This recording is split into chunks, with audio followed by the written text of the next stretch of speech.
Welcome to the Golden Hour, brought to you by Friendship Haven. Together we celebrate life, stories, and connection. Support for this show comes from Fort Dodge Ford, standing by our community every mile of the way. With the support of Fort Dodge Ford, we're proud to share these stories with our community.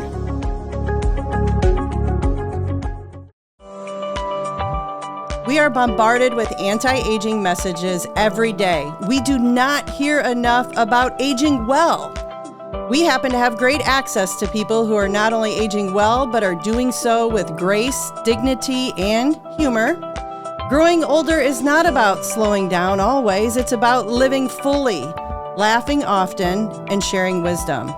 So pour yourself a cup of coffee, settle in, and join us for stories from the experts that inspire and uplift. My name is Julie Thorson, and this is The Golden Hour.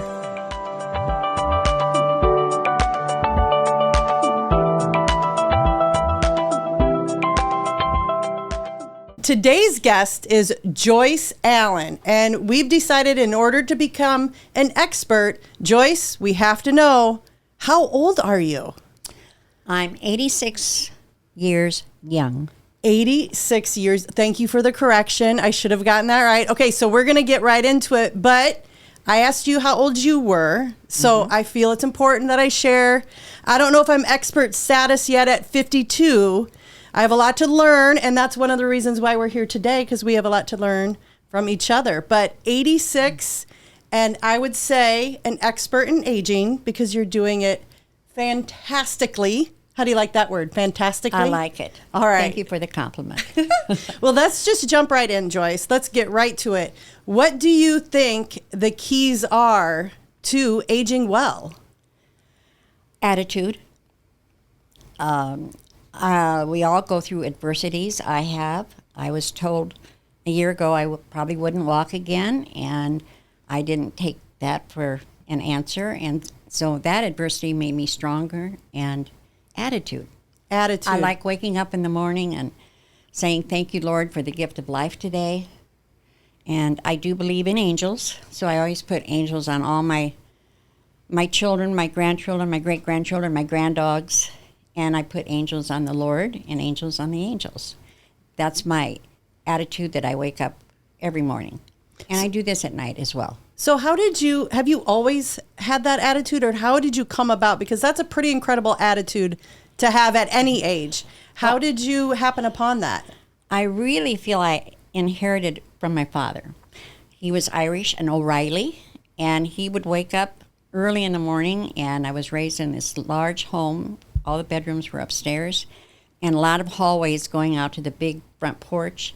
And every morning he'd get up and he'd say, ahoy there, it's a great day.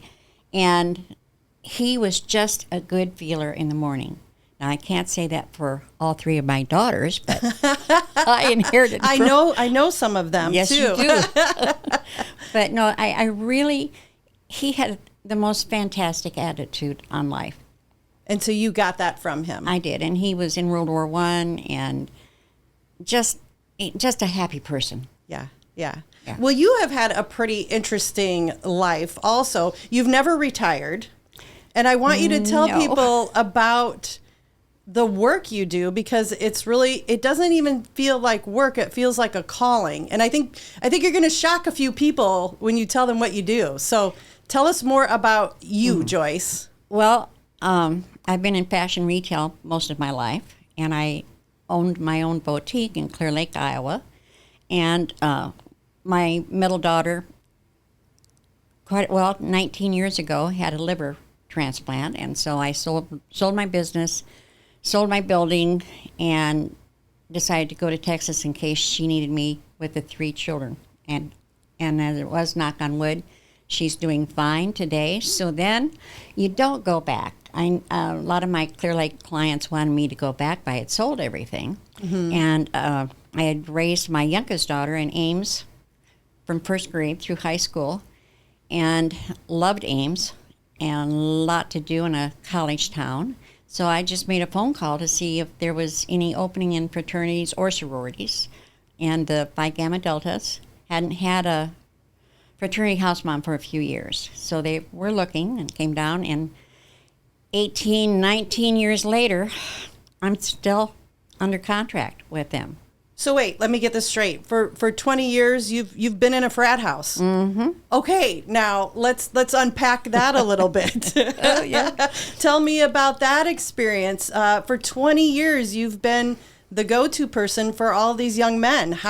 Tell me about that. It's been wonderful. Young people have an energy level, whether you're working in a position like I have, but you just have to appreciate the energy level and the knowledge that these young people can pass on to you. It keeps you, up as to what's happening in the day. But I think if I had to, when I put this into perspective, and I just did this like last year, when I was like 18, 19 years there, I was at this fraternity and still am as long as my mother gave birth to me and graduated from high school. Oh gosh. So I think of my childhood and my teen years, and my gosh, years go by fast.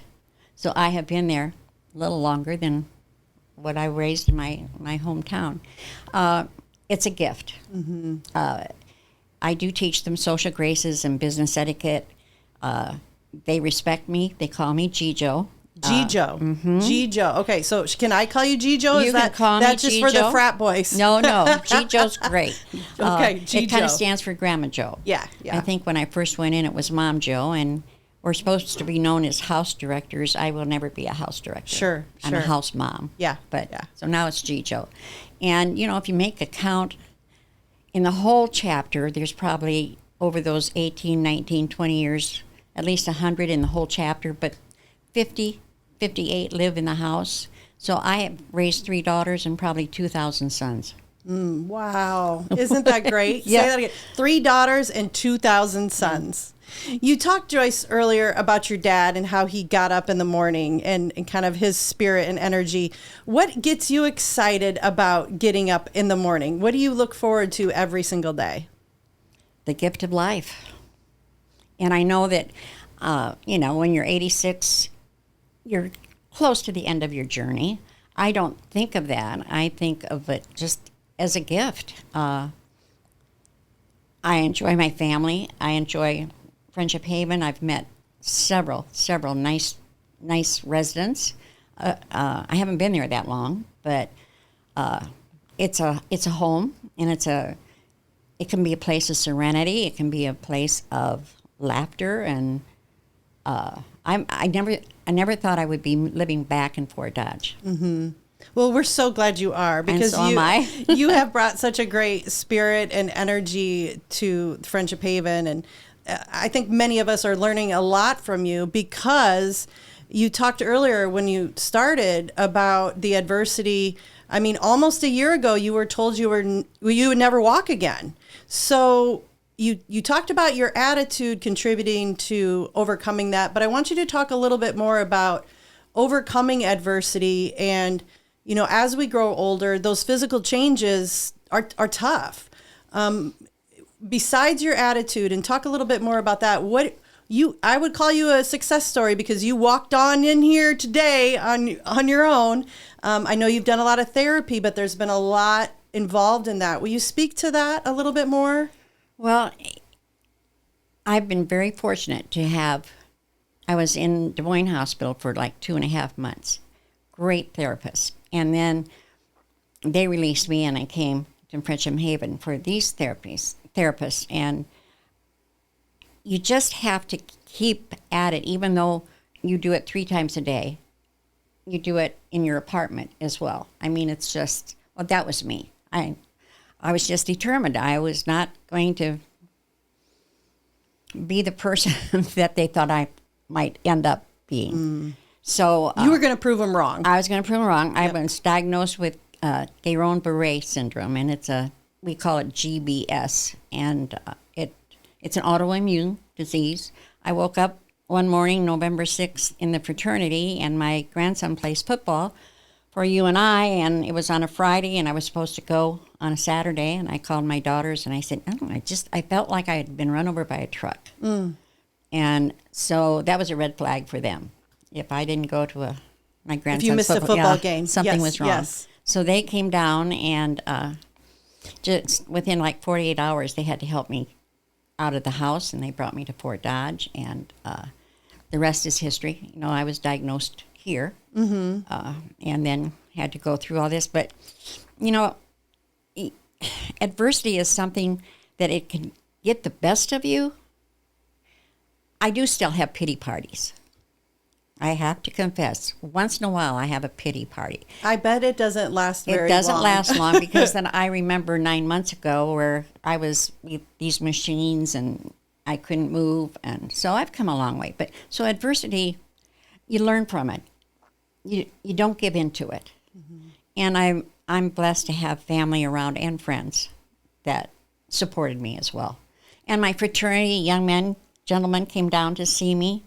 They would only let 10 in at a time.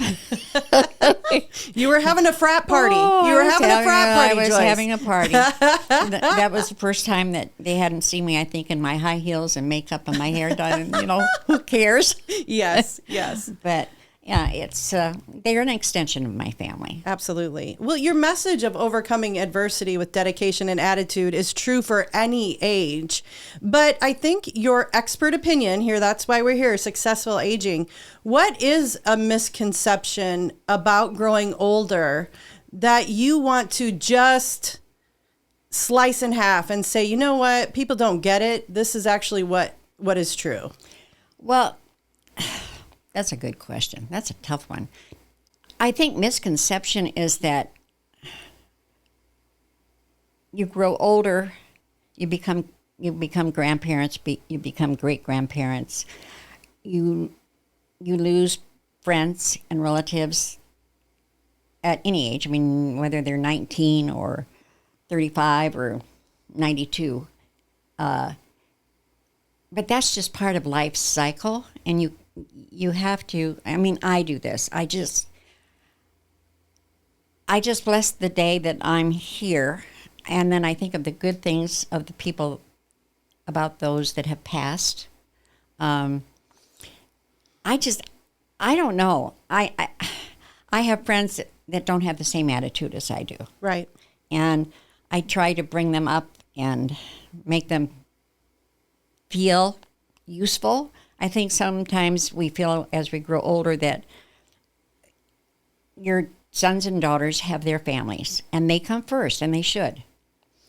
But you still want to be a part of that family. And I think sometimes when you get into this age group, I'm not saying this right, but I think when you get into this age You're group, doing a great job, Joyce. This is incredible. This is great. Well, I just feel that we're not forgotten, and we shouldn't feel like we're forgotten. And like I say, sometimes even I'll get this like, why they didn't let me know they were going to do this, or like it's not intentional because they have their lives. Mm-hmm. But that's where I've always been an active person. Mm-hmm. Always. I've always worked. I have always had a job, whether it was babysitting for 25 cents an hour when I was in high school. But I've always worked, and that has helped me because it keeps you young, number one. Yeah. And it keeps you up on what's going on in the world. Technology, oh my gosh. The only thing I can do is I have an iPad and an iPhone. AI is... I'm not even going to worry about that. I won't be around. Leave that to other people. Yeah. But when you have great granddaughters like Cameron and Cora, they're 8 and 6. They know everything about this technology, and it just blows my mind. Yeah. Yeah. I'm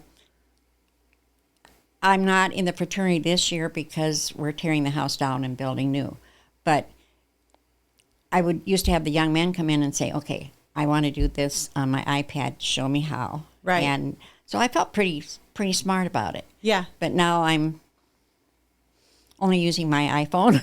That's okay. That's good. That's using a lot. I want to go back to earlier you said, sometimes I have a pity party. And I think regardless of age, there are people that throw themselves a pity party and it lasts for a couple days, a couple weeks, maybe a couple months, what would you, and that's regardless of age, right? Right. But what would be your advice for people that can't seem to know when that party should end? If I'm around, I mean, I will let them have their pity party for a little while with me, but then I will say, that's enough. Let's talk about something good in your life. Well, what happened to you yesterday, or what happened to you today, or just tell me something really good. If you got your hair done, how did that make you feel? If you looked out at the lake, and just think of something happy. Because I think you can dig a hole, and sometimes too deep. Yeah. And it's hard unless you have someone to pick you back up. And I hope, families can do that. My family can do that. Yeah. But I do, and I admit to them, I had a pity party today. And they just say, oh. Yeah. They No don't sympathy. indulge. They don't indulge. Yeah. No I think sympathy. you are one to say, hey, let's get on with it, right? Because there always is something good to find. Oh, absolutely. Okay, let's switch gears just a little bit, because I don't know where this is going, but tell me about a time recently that you were kind of stopped in your tracks and reminded to not take life for granted. Well, it's hit me a few times in the face since I've been at Friendship Haven.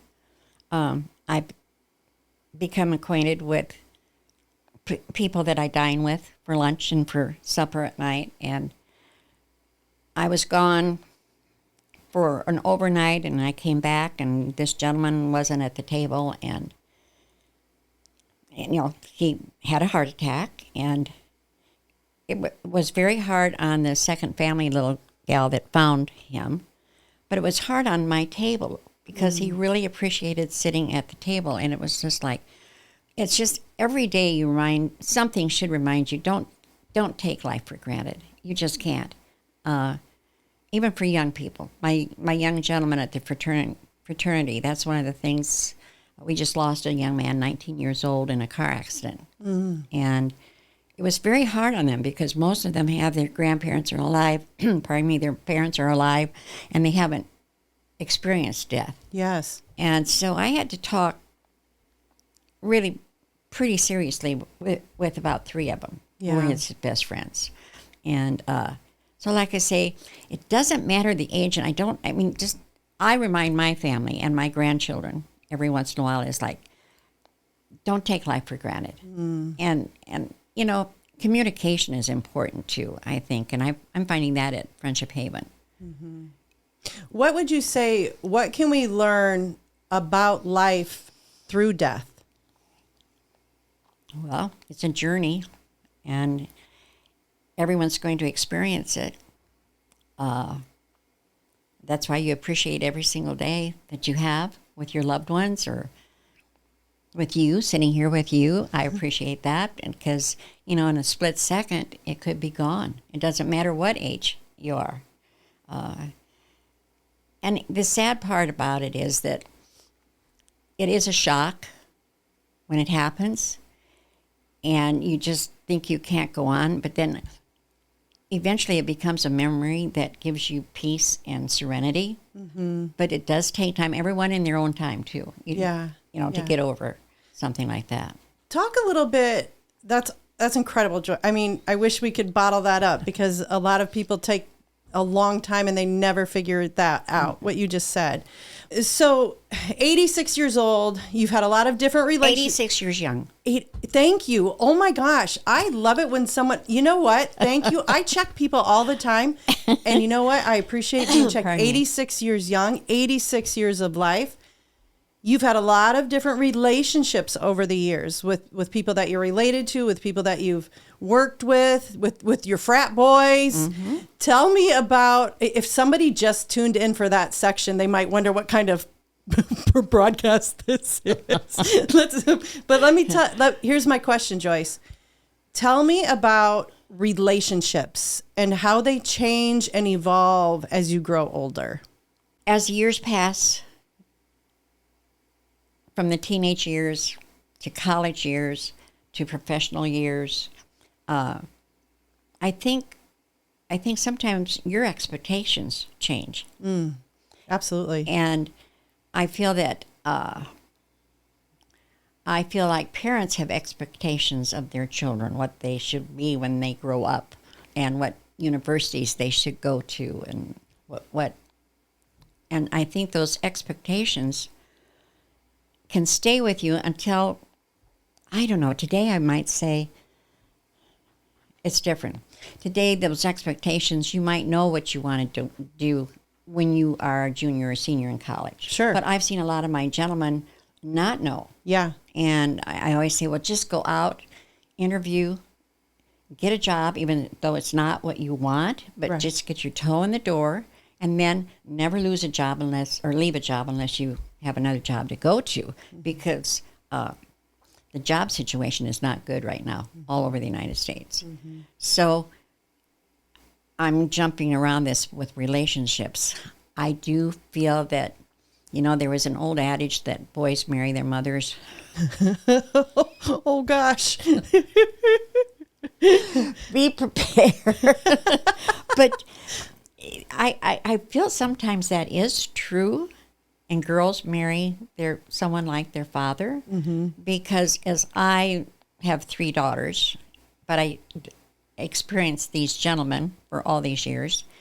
They are so close to their mothers, and the girls are so close to their fathers. Yeah. So I can see where that. So you better have become a good mother all these years. I hope so. You never really know, do you? You But I never mean, really know. that's kind of the role model Yeah. that I think these young people feel comfortable with. But once they're out in the world and their expectations can become theirs. Yeah. And that's what it should be. Yeah. I mean, they should be doing what they want. Not what their folks want. Exactly. I love it. Yeah. Yeah. And when I get them right out of high school in the fraternity, they're like butterflies. Yeah. Because they've been under their parents' thumb for those 18 years, 17 or 18 years. And they're like there's no curfew. They don't have to say where they're going all the time. And that's kind of freshman, sophomore year, and then junior and senior year in college, I have found that they get a little more serious, and they go to their fairs that they have at the university, job fairs, and they're looking because they know, like, in another year, I'm going to be out on my own. Yeah. And then there's, what was it? That's what was scary. it, Grandma? Or wait. Nama Joe? Jijo. Sorry, to guide them. I love it. Yeah. I love it. Well, Joyce, this is the first time we've done this podcast on the golden hour. And really, we want to focus on people that are aging well, aging successfully. And you, my friend, have hit it out of the park for our first episode. And I want, before we go though, we're going to end every show with a little speed round. Okay. So I've got a series of, I got 6 speed round questions for you here. And some of this is kind of interesting because you spoke on this one a little bit, but what is something today about technology that surprises you? Everything. Good answer. I mean, everything. It's just, I don't want to feel like I'm too old to learn it, but I'm my vintage years, I want to know what it's about, but it is so far over my head. There's a lot to it. I think it's over I don't think that's a everybody thing, right? There's so much to it. Okay, here we go. Next question. What is something from your teen years? Now, this might be, I don't know, your daughters are probably listening, but what is something from your teen years that would surprise people? Something about you from your teen years that would surprise people. Well, let's see. I had my own dance school at 16 to 18 to make money to go to college. I did that.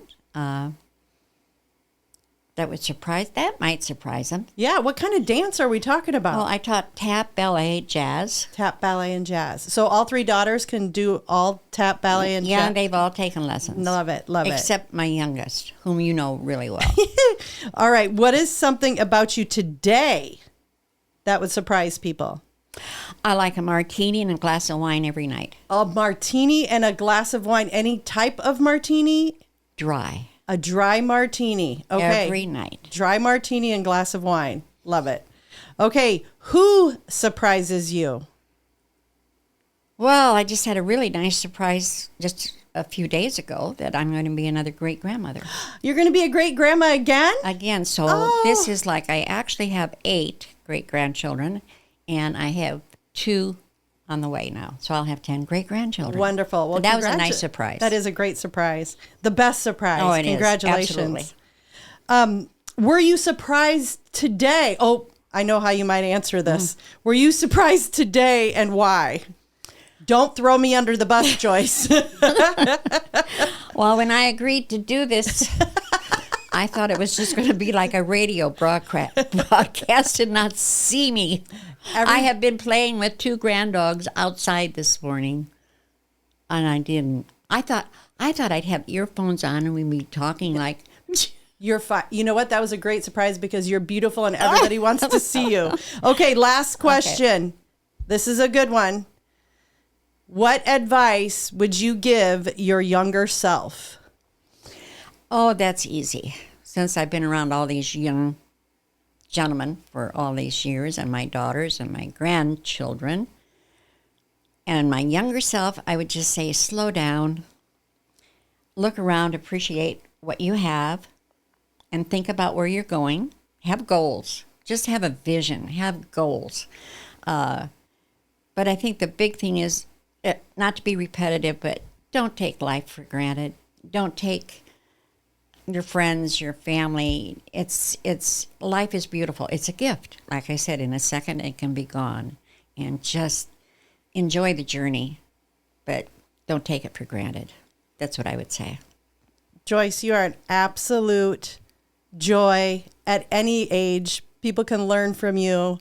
You're amazing. I'm so glad your journey took you to Friendship Haven, that we could reconnect after all these years. And I can't thank you enough for being our very first guest on the Golden Hour. You set the bar high, sister. Oh. You set the bar high. I feel honored. Well, your attitude and your determination is inspiring at any age. And I just want to thank you so much for joining us this afternoon. Well, after this is over, I'm going to think like, oh, I should have said this. I should have said that. Why didn't I say this? Well, what you said was amazing. So thank you so much, Joyce. You're very welcome. As we wrap up today's conversation, we're reminded of why this podcast is called the Golden Hour.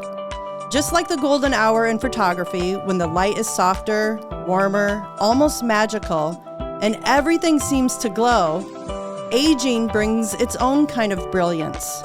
It's a time when perspective sharpens, humor deepens, and life's beauty shines through. Thank you for joining us today. Until next time, may you continue to find light, laughter, and joy in your own golden hours.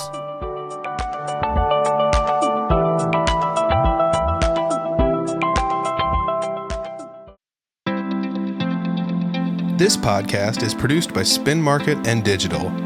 Located in Fort Dodge, Iowa, Spin Market's highly skilled team can help you increase your market by updating your website, improving SEO, designing advertisements, and producing podcasts that will grab the attention of your market. Contact Spin Market today for all your digital marketing needs at digitalagent@spinmarket.com or call us at 515-302-8026. And to learn more, visit our website at www.spinmarket.com. That's digitalagent@spinmarket.com or 515-302-8026. Or visit our website at www.spinmarket.com.